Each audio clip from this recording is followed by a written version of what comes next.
সামনের কাতারে থাকি তারা অনেক ঝুঁকি নিয়েই এই পেশায় থাকেন এবং এক ধরনের পেশেন্ট পাগলামি আছে বলেই তারা এই পেশায় থাকতে পারে। এখন আমরা গণমাধ্যম যখন আমরা বলি তখন ন্যাচারালি আমাদেরকে সেই জনগণের পক্ষেই থাকতে হয়। সেই কারণে ফটোসাংবাদিকদের যে কাজ এবং তাদের যে মানবিক দায়িত্ব তারা মাঝে মধ্যে সেটা পালন করার চেষ্টা করেন। সেটা আপনারা আপনাদের বক্তব্য একজন বললেন ফটো সাংবাদিক ওনাকে কিভাবে সাহায্য করেছেন। তো সেই ক্ষেত্রে আমি মনে করি যে আমরা যারা দেশপ্রেমিক এই বাংলাদেশকে নিয়ে ভাবি, বাংলাদেশের সংবাদপত্র কেমন হওয়া উচিত, এখানকার রাজনীতি কী ধরনের হওয়া উচিত, সেই সব ফটো সাংবাদিক ভাইয়েরা সবসময় চেষ্টা করেন যাতে তাদের কাজগুলি দেশের জনগণের পক্ষে আসে। সেই হিসাবে আমরা জানি যে ৭৪-এর যে ছবিগুলি যিনি তুলেছিলেন উনি এই ছবির মাধ্যমে এই দুর্ভিক্ষের যে ভয়াবহতা সেটা উনি প্রকাশ করেছিলেন। ওনার নাম ছিলেন শামসুল ইসলাম আলমাজি। উনি বিচিত্রায় চাকরি করছেন। সখীচরণের এক ছবি উনি চেপেছিলেন। শুকনো একটা আটা খাওয়ার পরে ওনার গলায় সেই আটা আটকে গেছিল, রংপুরের সেই ছবি। ওনার একটা ছবি বাইরে পুরস্কার পেয়েছিল সারা পৃথিবীর কনটেক্সটে, সেটাও দুর্ভিক্ষের উপরেই। যেহেতু মানুষই নয়, অতএব ফটোগ্রাফাররা শুধু যে সংবাদ চিত্রই ধারণ করেন শুধু তাই নয়, তারা সময়কেও ধারণ করেন এবং ইতিহাসের দলিল হিসাবে সেই ছবিগুলিকে তারা ধরে রাখেন।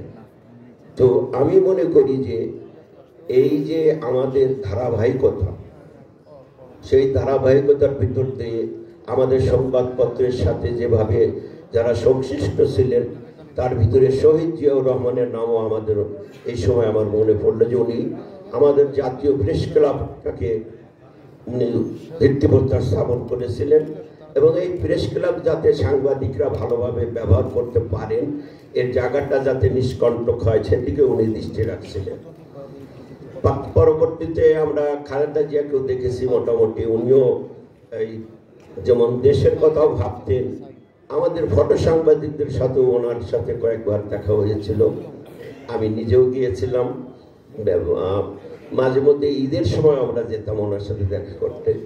তো এই যে জিয়াউর রহমান থেকে যে ধারাবাহিকতা আমাদের ম্যাডাম খালেদা জিয়া পর্যন্ত আমরা যে ওনার সাহচর্য এবং ওনার যে আনুকম্প এবং মানে ওনার যে সাপোর্ট আমরা পেয়েছি, এটা আমাদের এই পেশাগত কাজের ক্ষেত্রে আমাদের অনেক সাহসী করে তুলেছেন। আমরা ৯০-এর আন্দোলনের ছবি তুলেছি, সেখানে সামনে আমাদের নুরুদ্দিন সাহেবও আছেন, উনিও আমাদের কাতারে ছিলেন। আমাদের অনেক ভাই অনেকে মারা গেছেন। বিশেষ করে যে আমাদের জুলাই আন্দোলনের কথা যে বলবো, যে কোনো অভ্যুত্থান ঘটেছে, সেইখানে আমাদের ভাইদেরকে যে ঝুঁকি, জীবনের যে পরিমাণ ঝুঁকি নিতে হয়েছে এই মাফিয়া সরকারের সময়, তাদের হেলমেট বাহিনী, তাদের গুপ্ত ঘাতক এবং বিশেষ করে যে রাতের আধারে মানুষকে গায়েব করে দেওয়া আয়না ঘর, এইসবকে উপেক্ষা করে তারপরে এই যে বিশাল একটা সময়ে তারা যে জগদ্দল পাথরের মতো চেপেছিলেন, আমাদের অনেক ভাইদেরকে তার চাকরিচ্যুত করেছেন। আমি নিজেও চাকরিচ্যুত হয়েছি এই দীর্ঘ সময়, বেকার স্বাদ আমাকে গ্রহণ করতে হয়েছে।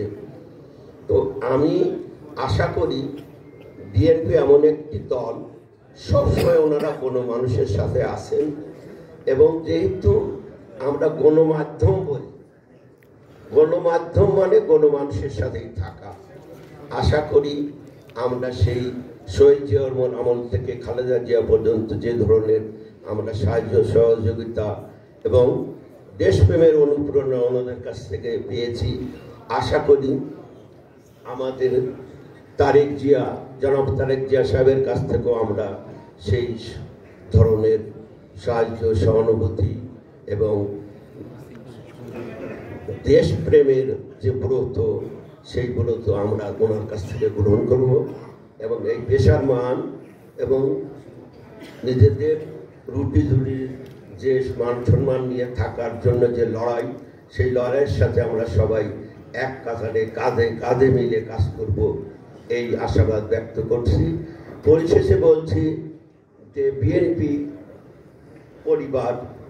পরিবার আজকে যে একটা মহৎ উদ্যোগ নিয়েছেন, আমাদের এই ফটো সাংবাদিক ভাইদের দুঃখ দুর্দশার কথা বলার যে সুযোগ তৈরি করে দিয়েছেন, তাদের পাশে এসে ওনারা দাঁড়িয়েছেন। এই জন্য আমার ফটো সাংবাদিক ভাইদের এবং বোনদের পক্ষ থেকে আবারও বিএনপিদের নেতৃবৃন্দকে জানাই আন্তরিক মোবারকবাদ।